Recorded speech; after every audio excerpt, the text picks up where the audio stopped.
கண்டிப்பா நிறைய பேருக்கு தெரிஞ்சிருக்காதுன்னு நினைக்கிறேன். கேளுங்க. 94 வயசுல ஒரு பெரியவர் அவர் தங்கி இருந்த வீட்டை காலி பண்ண சொல்லி அவர் ஹவுஸ் ஓனர் சொல்லிட்டாரு. அவருக்கு பெருசா ஜாமானெல்லாம் ஒன்றும் கிடையாது. ஒரு பெட்டு, கொஞ்சம் பாத்திரங்கள் எல்லாம் தான் இருந்திருக்கு. அதை தூக்கி வெளியே வச்சு இன்னைக்கு நீங்க காலி பண்ணியே ஆகணும் அப்படின்னு ஹவுஸ் ஓனர் ஸ்ட்ரிக்டா சொல்லிட்டாரு. பெரியவர் ரொம்ப கெஞ்சி கேட்டாரு ஹவுஸ் ஓனர் கிட்ட, கொஞ்சம் டைம் கொடுங்க அப்படின்னு சொல்லி. அங்க நடக்கிற சம்பவத்தை பார்த்து அங்க பக்கத்துல இருக்கிறவங்களுக்கு எல்லாத்துக்குமே பெரியவர் மேல ஒரு பரிதாபம். ஹவுஸ் ஓனர் கிட்ட அவங்களும் பேசி பார்த்தாங்க, கொஞ்சம் டைம் கொடுங்க, ரொம்ப பெரியவராக இருக்காரு அப்படின்னு சொல்லி கேட்டு பார்த்தாங்க. ஹவுஸ் ஓனர் சரின்னு சொல்லி அவர் கொஞ்சம் மனசு இறங்கி சரின்னு கொஞ்சம் டைம் கொடுக்குறக்கு ஒத்துக்கிட்டாரு. பெரியவரும் அவரோட ஜாமான் எல்லாத்தையும் தூக்கி வீட்டுக்குள்ளே போயிட்டாரு. இந்த மாதிரி வீட்டில் இருக்கிற ஜாமான் எல்லாம் தூக்கி வெளியே போட்டு காலி பண்ணணும் அப்படின்னு சொல்லும் போது ஒரு பரபரப்பு கிரியேட் ஆகும். அந்த மாதிரி தான் அங்கேயும் பரபரப்பு கிரியேட் ஆச்சு. நிறைய பேர் நின்று பார்த்துட்டு இருந்தாங்க.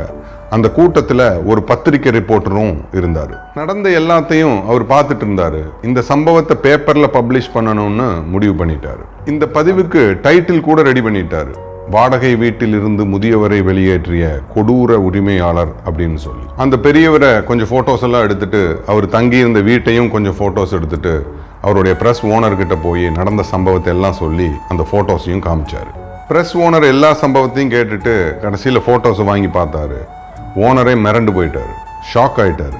இந்த பெரியவர் யாருன்னு உங்களுக்கு தெரியாதா அப்படின்னு ரிப்போர்ட்டர் கிட்ட கேட்டதுக்கு ரிப்போர்ட்டர் எனக்கு தெரியாதுங்க அப்படின்னு சொன்னாரு. அடுத்த நாள் பேப்பர்ல பக்கத்துல வெளிவந்தது, திரு குல்சாரிலால் நந்தா முன்னாள் இந்திய பிரதமரின் அவல நிலை, வீட்டு வாடகை கொடுக்க முடியாததால் வீட்டிலிருந்து வெளியேற்றப்பட்டார் அப்படிங்கிறது தான் செய்தி வெளியே வந்த உடனே அப்ப இருந்த பிரைம் மினிஸ்டர் ஆபீஸ்ல இருந்து ஹையர் அபிஷியல்ஸ் எல்லாம் படையெடுத்து வர ஆரம்பிச்சிட்டாங்க. பெரிய பெரிய ஹையர் அஃபீஷியல்ஸோட காரை பார்த்து ஹவுஸ் ஓனரும் மிரண்டு போயிட்டாரு. அப்பதான் ஹவுஸ் ஓனருக்கே தெரிஞ்சது யார் இந்த பெரியவர் அப்படின்னு சொல்லி. அவர்கிட்ட போய் ஹவுஸ் ஓனர் மன்னிப்பும் கேட்டார். ஹையர் அஃபீஷியல்ஸ் எல்லாம் மிஸ்டர் குல்சாரிலால் நந்தாவை பார்த்து கவர்மெண்ட் அகாமடேஷன் எடுத்துக்கோங்க அப்படின்னு நிறைய ரெக்வஸ்ட் பண்ணி கேட்டாங்க. இந்த வயசுக்கு மேலே எனக்கு அந்த வசதி எல்லாம் தேவையில்லை அப்படின்னு சொல்லி பொலைட்டா மறுத்துறாரு. அவர் இருந்த வரைக்கும் சாதாரண மனிதரோட எளிமையான வாழ்வை தான் வாழவும் செஞ்சார். இப்போ மிஸ்டர் குல்சாரிலால் நந்தாவை பத்தி ஒரு சின்ன குறிப்பு.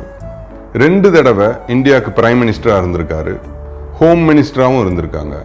ஹையஸ்ட் சிவிலியன் அவார்டான பாரத ரத்னா, இந்தியாவிலேயே மிக உயரிய விருதான பாரத ரத்னா விருதையும் அவருக்கு கொடுத்துருக்காங்க. 99 வயசு வரைக்கும் நேர்மையாகவும் எளிமையான வாழ்வையும் வாழ்ந்து இறந்துட்டார்.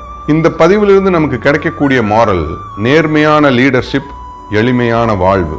இது 2க்கும் எடுத்துக்காட்டா மிஸ்டர் குல்சாரிலால் நந்தாவுடைய வாழ்க்கையை சொல்லலாம்.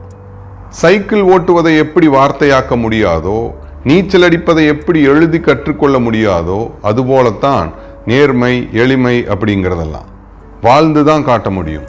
அதை படித்து புரிந்து கொள்வது என்பது இயலாது. இந்த மாதிரி பல நல்ல தலைவர்கள் நல்ல சிந்தனையோட எண்ணங்களோட வளர்ந்து சிறந்ததும் நம்ம நாட்டில் தான். இந்த பதிவையும் நம்ம முண்டாசு கவியோட சிறப்பான வார்த்தையை வச்சே முடிக்கணும்னு நினைக்கிறேன். சிந்தையில் 1000 எண்ணம் வளர்ந்து சிறந்ததும் இந்நாடே.